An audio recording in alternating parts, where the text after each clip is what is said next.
യേശുക്രിസ്തുവിൻ്റെ അടുക്കൽ ഒരു മനുഷ്യൻ വന്ന് ചോദിക്കുകയാണ്, നിൻ്റെ ഏറ്റവും നല്ല സ്നേഹിതൻ ആരാണ്?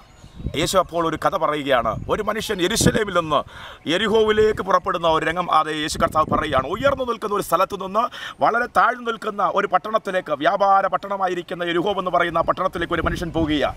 അവൻ്റെ ഉള്ളിൽ ഒത്തിരി സ്വപ്നങ്ങളുണ്ട്, ഒത്തിരി സ്വപ്നങ്ങൾ മെയ്തുകൊണ്ട് അവൻ താഴ്വിട്ട് പോകുകയാണ്. എന്നാൽ എന്നെ കേൾക്കുന്ന സ്നേഹിതരെ, നിങ്ങളൊരു കാര്യം ഓർക്കണം, സ്വപ്നം നല്ലതാണ്, പക്ഷേ വഴി നല്ലതല്ല എങ്കിൽ സ്വപ്നങ്ങൾ ഉടയപ്പെടും. ഹല്ലേലൂയ.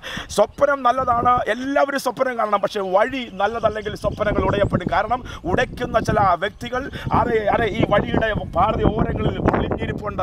അവരുടെ മനസ്സിനകത്തൊരു ചിന്തയുണ്ട്, നിന്റേതെല്ലാം എൻ്റേതാണ്. അങ്ങനെയുള്ളൊരു സമൂഹത്തിൻ്റെ നടുവിലാണ് നമ്മൾ പാർക്കുന്നത്. നമ്മുടെ സ്വപ്നത്തെ ഉടയ്ക്കുന്ന, നമ്മുടെ കയ്യിൽ നിന്ന് പിടിച്ചു പറിക്കുന്ന, എങ്ങനെയെങ്കിലും നമ്മുടെ കയ്യിൽ നിന്ന് അപഹരിക്കുന്ന ഒരു ഗ്രൂപ്പ്. അവരുടെ ചിന്ത ഹല്ലേലൂയ, നമ്മുടേതെല്ലാം അവരുടേതാണ്, എങ്ങനെയും അത് അവരുടേതാക്കി മാറ്റും.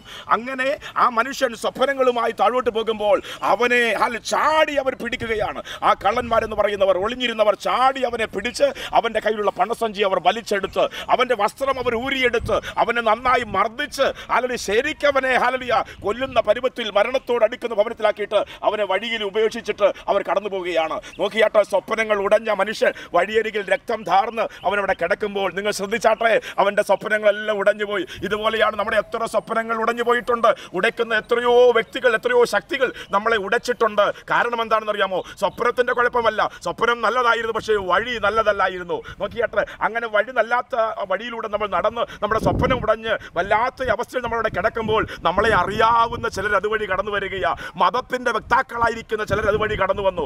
അവർ കടന്നു വന്ന് ഈ മനുഷ്യനെ ശ്രദ്ധിച്ചെന്ന് നോക്കി. അവൻ്റെ കയ്യിൽ പണസഞ്ചിയില്ല, അവൻ്റെ കയ്യിൽ ഇപ്പോൾ വസ്ത്രമില്ല, അവൻ്റെ മുറിവുകൾ കൊണ്ട് ആ വല്ലാത്തൊരവസ്ഥയിൽ അവൻ കിടക്കുകയാണ്. എന്നാൽ നിങ്ങൾ നോക്കിയാട്ട്, ആ മനുഷ്യർ അവൻ്റെ അടുക്കിലേക്ക് വന്ന്, മതത്തിൻ്റെ വക്താക്കൾ അവൻ്റെ അടുക്കിലേക്ക് വന്ന് അവനെ ശ്രദ്ധിച്ചെന്ന് നോക്കി. അവൻ്റെ കയ്യിൽ ഒന്നുമില്ല എന്ന് കണ്ടിട്ട് കാണാത്ത പാപത്തിൽ അവർ മാറിപ്പോയി. അവരുടെ സ്വഭാവം എന്താണെന്നറിയാമോ? എൻ്റേതെല്ലാം എൻ്റേതാണ്, എനിക്കുള്ളത് ഞാൻ മറ്റാർക്കും വിട്ടുകൊടുക്കത്തില്ല. അവരങ്ങനെ പോയപ്പോൾ ആ വീണ് കിടക്കുന്ന സ്വപ്നമുടഞ്ഞ മനുഷ്യൻ്റെ ഹൃദയം തകർന്നു പോയി. എന്നാൽ അതിനുശേഷം ഞങ്ങൾ നോക്കിയപ്പോൾ ഇതാ ഒരു കഴുതപ്പുറത്ത് ഒരു മനുഷ്യൻ വരുന്നു. അവന് യാതൊരു പരിചയമില്ല, അവൻ ഒരിക്കലും കണ്ടിട്ടില്ല. പക്ഷേ ആ മനുഷ്യൻ കടന്നു വരികയാ.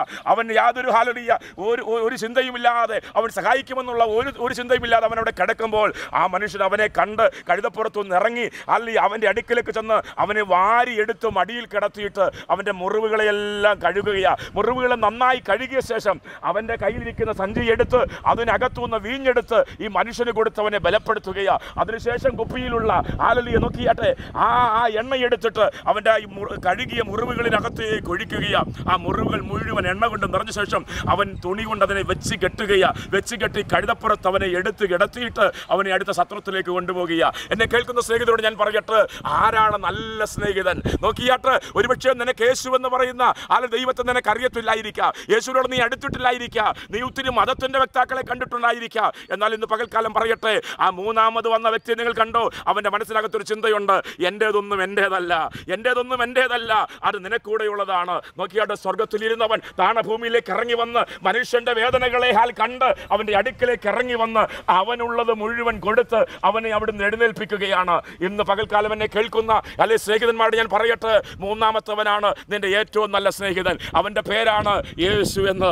ഇന്ന് പകൽക്കാലം നിനക്ക് അവനെ യാതൊരു പരിചയമില്ലായിരിക്കാം, ഒരു പക്ഷേ പരിചയമുണ്ട്, അവനോട് അടുത്തിട്ടില്ലായിരിക്കാം, അവൻ്റെ സ്നേഹം നീ അറിഞ്ഞിട്ടില്ലായിരിക്കാം. എന്നാൽ ഇന്ന് പകൽക്കാലം നീ അത് ഉടഞ്ഞവനായി, മുറിവുള്ളവനായി, പണസഞ്ചി അപഹരിക്കപ്പെട്ടവനായി, എല്ലാവരും തള്ളപ്പെട്ടവനായി നീ ആ വഴിയരികിൽ വല്ലാത്ത അവസ്ഥയിൽ കിടക്കുകയാണെങ്കിൽ, സ്നേഹിത, നിന്റെ അടുക്കലേക്ക് യേശു കടന്നു വരുന്നുണ്ട്.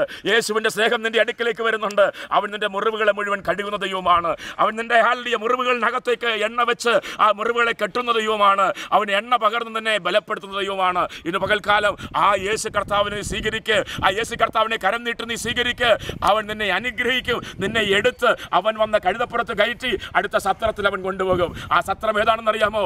ആത്മാവിലും ആരാധിക്കുന്ന ദൈവമക്കളുടെ കൂട്ടമാണ്.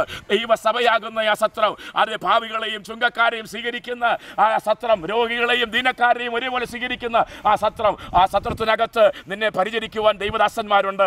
അവരുടെ വചനം നിന്നെ ആശ്വസിപ്പിക്കും. ആ വചനം നിന്നെ ബലപ്പെടുത്തും. അത് മാത്രമല്ല അവസാനം അവൻ പറയുന്നു, ആ സത്രമുടമയോട് പറയുകയാണ്, ഇവന് വേണ്ടുന്നതെല്ലാം ചെയ്തു കൊടുക്ക്, ഞാൻ പോയതുപോലെ വീണ്ടും വരും, അല്ല വീണ്ടും വന്നിട്ട് എന്തൊക്കെ നീ ഇവന് വേണ്ടി ചെയ്തോ അതിനെല്ലാം ഞാൻ പ്രതിഫലം തരും. ഇന്ന് പകൽക്കാലം എന്നെ കേൾക്കുന്ന സ്നേഹിത, നിനക്ക് വേണ്ടി എല്ലാം ചെയ്ത ശേഷം, അതേ കാൽവരി ക്രൂശ് നിന്റെ പാപത്തിന് പരിഹാരമായി യാഗമായ ശേഷം അവൻ സ്വർഗത്തിലേക്ക് കടന്നുപോയിരിക്കുകയാണ്. സഭയിൽ നിന്നെ ഏൽപ്പിച്ചേച്ച്, ദൈവദാസന്മാരെ നിന്നെ ഏൽപ്പിച്ചേച്ച് അവൻ സ്വർഗത്തിലേക്ക് കടന്നുപോയിരിക്കുകയാണ്. അവൻ പറഞ്ഞു, ഞാൻ പോയതുപോലെ വീണ്ടും വരും. എന്തിനാണെന്നറിയാമോ? നിന്നെ അവൻ്റെ അടുക്കിലേക്ക് ചേർത്തുകൊള്ളുവാൻ.